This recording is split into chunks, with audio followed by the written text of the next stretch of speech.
Chapter 19. Then Pilate took Jesus and had him whipped with cords. And the men of the army made a crown of thorns and put it on his head, and they put a purple robe on him. And they kept coming and saying, "Long life to the King of the Jews." And they gave him blows with their hands. And Pilate went out again and said to them, "See, I let him come out to you to make it clear to you that I see no wrong in him." Then Jesus came out with the crown of thorns and the purple robe. And Pilate said to them, "Here is the man." So when the chief priests and the police saw him, they gave a loud cry, "To the cross! To the cross!" Pilate said to them, "Take him yourselves and put him on the cross. I see no crime in him." And the Jews made answer, "We have a law, and by that law it is right for him to be put to death because he said he was the Son of God." When this saying came to Pilate's ears, his fear became greater, and he went again into the praetorium and said to Jesus, "Where do you come from?" But Jesus gave him no answer. Then Pilate said to him, "You say nothing to me. Is it not clear to you that I have power to let you go free and power to put you to death on the cross?" Jesus gave this answer, "You would have no power at all over me if it was not given to you by God, so that he who gave me up to you has the greater sin." Hearing this, Pilate had a desire to let him go free, but the Jews said in a loud voice, "If you let this man go, you are not Caesar's friend. Everyone who makes himself a king goes against Caesar." So when these words came to Pilate's ear, he took Jesus out, seating himself in the judge's seat in a place named in Hebrew, Golgotha, or the stone floor. It was the day when they made ready for the Passover, and it was about the 6th hour, and he said to the Jews, "There is your king." Then they gave a loud cry, "Away with him! Away with him! To the cross!" Pilate said to them, "Am I to put your king to death on the cross?" The chief priests said in answer, "We have no king but Caesar." So then he gave him up to them to be put to death on the cross. And they took Jesus away, and he went out with his cross on him to the place which is named Dead Man's Head, in Hebrew, Golgotha, where they put him on the cross with two others, one on this side and one on that, and Jesus in the middle. And Pilate put on the cross a statement in writing.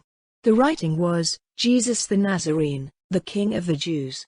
The writing was seen by a number of the Jews, for the place where Jesus was put to death on the cross was near the town, and the writing was in Hebrew and Latin and Greek. Then the chief priests of the Jews said to Pilate, "Do not put, 'the King of the Jews,' but," he said, "I am the King of the Jews."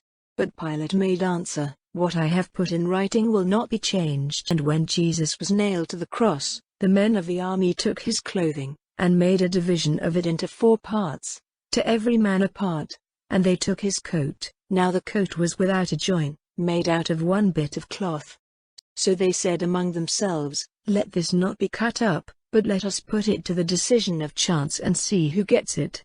They did this so that the writings might come true, which say, "They made a distribution of my clothing among them, and my coat they put to the decision of chance." This was what the men of the army did. Now by the side of the cross of Jesus were his mother, and his mother's sister Mary, the wife of Cleopas, and Mary Magdalene. So when Jesus saw his mother and the disciple who was dear to him, he said to his mother, "Mother, there is your son." Then he said to the disciple, "There is your mother." And from that hour the disciple took her to his house. After this, being conscious that all things had now been done so that the writings might come true, Jesus said, "Give me water." Now there was a vessel ready, full of bitter wine, and they put a sponge full of it on a stick and put it to his mouth. So when Jesus had taken the wine he said, "All is done." And with his head bent he gave up his spirit. Now it was the day of getting ready for the Passover, and so that the bodies might not be on the cross on the Sabbath, because the day of that Sabbath was a great day, the Jews made a request to Pilate that their legs might be broken, and that they might be taken away. So the men of the army came, and the legs of the first were broken and then of the other who was put to death on the cross with Jesus. But when they came to Jesus, they saw that he was dead by this time, and so his legs were not broken, but one of the men made a wound in his side with a spear, and straightway there came out blood and water. And he who saw it has given witness, and his witness is true. He is certain that what he says is true, so that you may have belief. These things came about so that the writings might be true. No bone of his body will be broken. And again another verse says, they will see him who was wounded by their spears.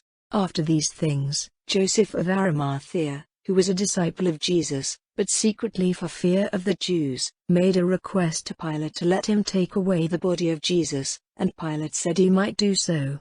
So he went and took away his body. And Nicodemus came, he who had first come to Jesus by night, with a roll of myrrh and aloes mixed, about 100 pounds. Then they took the body of Jesus, folding linen about it with the spices, as is the way of the Jews when they put the dead to rest.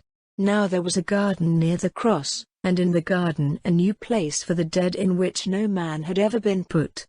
So they put Jesus there, because it was the Jews' day of getting ready for the Passover, and the place was near.